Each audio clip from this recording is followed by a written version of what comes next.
Hello friend, welcome back to my channel. তো কেমন আছো তোমরা সবাই? আশা করি তোমরা সবাই খুব ভালো আছো। আজকে আমি তোমাদের একটি নতুন রেসিপি দেখাবো। রেসিপিটি হলো বাড়িতে কিভাবে তোমরা পিৎজা বানাবে একদম রেস্টুরেন্টের মতো। তো বন্ধুরা, প্রথম থেকে ভিডিওটি লাস্ট পর্যন্ত দেখবে এবং লাইক শেয়ার কমেন্ট তো করবেই। আমার চ্যানেলে যদি তুমি নতুন হয়ে থাকো, চ্যানেলটি অবশ্যই সাবস্ক্রাইব করবে এবং পাশে থাকা বেল আইকনটি অবশ্যই প্রেস করে দেবে। তো চলো আমরা দেখে নিই রেসিপিটা।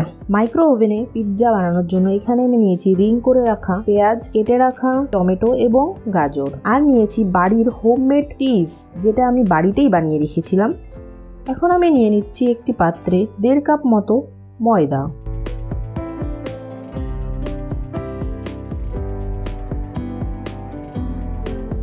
ময়দার মধ্যে দিয়ে দিচ্ছি সামান্য পরিমাণ বেকিং সোডা এবং দিচ্ছি পরিমাণ মতো বেকিং পাউডার, চিনি, লবণ, আর দিয়ে দেব 2 টেবিল চামচ সাদা তেল। সুন্দর করে তেলগুলোকে ছড়িয়ে আমি দিচ্ছি আটার মধ্যে এবং দিয়ে দিচ্ছি ফাটিয়ে রাখা দই।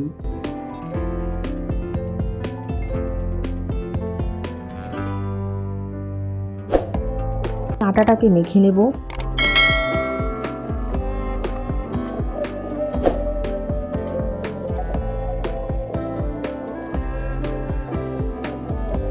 এবার সামান্য সাদা তেল নিয়ে আমি ডোটাকে সুন্দর করে রেখে দেব।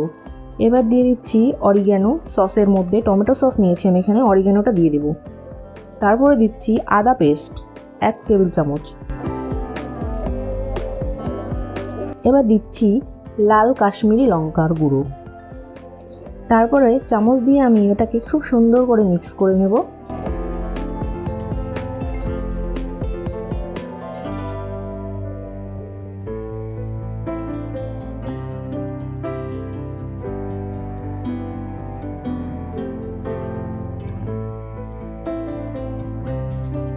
এবার আমি ডোটাকে বেলে নেব সুন্দর করে গোল করে, সামান্য ময়দা দিয়ে তারপর আমি ডোটাকে বেলতে লাগবো।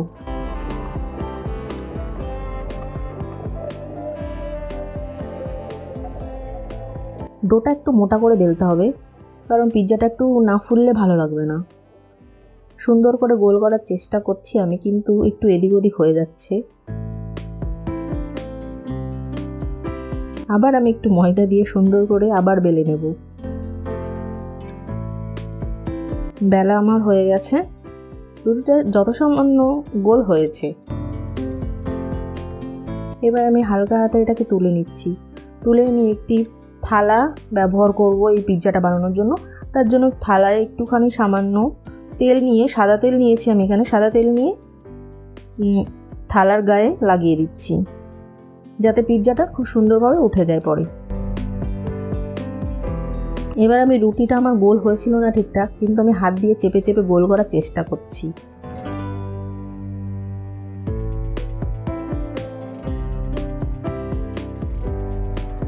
এবার কাঁটা চামচ দিয়ে পিৎজার ওপরে, রুটিটার ওপরে আমি ফুটো ফুটো করে দেব। এটাতে কি হয়, রুটিটা সুন্দর ফুলবে। এবার যে সসটা করে রেখেছিলাম সেই সসটা আমি সুন্দর করে রুটিটার চারিপাশে আমি লাগিয়ে দেব।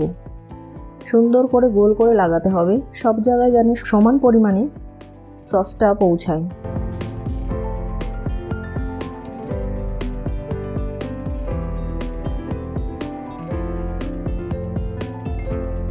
বাড়িতে তৈরি করা যে চিজটা আমি গ্রেট করে রেখেছিলাম সেটাকে আমি ছড়িয়ে দেব লাল সসের ওপর।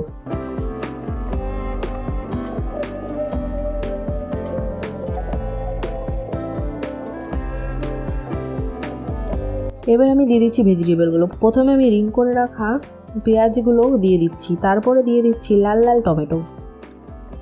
এখানে সাদার মধ্যে লাল, লালের মধ্যে সাদা, সাদার মধ্যে লাল, লালের মধ্যে সাদা হচ্ছে। এবার আমি ভাবলাম যে এর উপরে দেওয়া যাক গাজরগুলো দেওয়া যাক।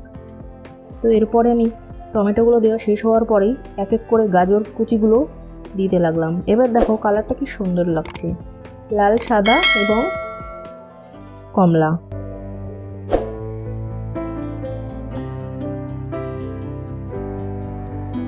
ভেজিটেবল সাজানোর পরে আমি অরিগানোর গুঁড়োটা আর একবার ছড়িয়ে দেবো উপর দিয়ে, আর দিয়ে দেবো সামান্য পরিমাণে কাশ্মীরি লঙ্কার গুঁড়ো। আর এবার থালার চারিপাশে লাগিয়ে দিচ্ছি অল্প অল্প, হাত দিয়ে লাগাচ্ছি তেল, সাদা তেলটা লাগিয়ে দিচ্ছি আমি। এবার আমি গ্যাসটা অন করে কড়াইটা চাপিয়ে দিচ্ছি। এখানে আমি প্রথমে বলেছি যে আমি মাইক্রো ওভেন ছাড়া পিৎজাটা বানাবো, তার জন্য আমি কড়াইয়ের মধ্যে দিয়ে দিচ্ছি লবণ পরিমাণ মতো। এখানে আমি অনেকটা লবণই ইউজ করে ফেলেছি। এরপরে আমি একটা উঁচু জিনিস বসিয়ে দিচ্ছি, উঁচু, যাতে লবণটার উপরেই থাকে আর আমার পিৎজাটা পুড়ে না যায়। তো আমি একটু ঢেকে দিচ্ছি যাতে লবণটা আর কড়াইটা ঠিকঠাক গরম হয়ে যায়।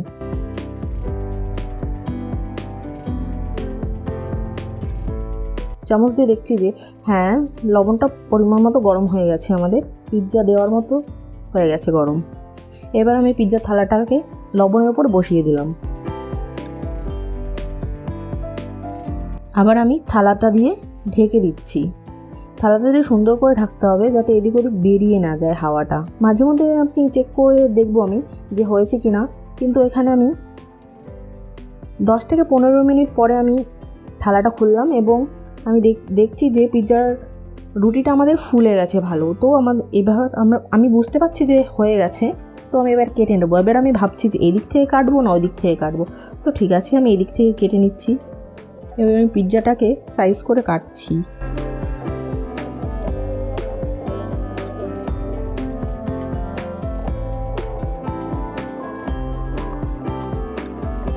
হ্যাঁ দেখো, চিজটাও কত সুন্দর উঠেছে। আর একবার দেখাচ্ছি আমি তোমাদের।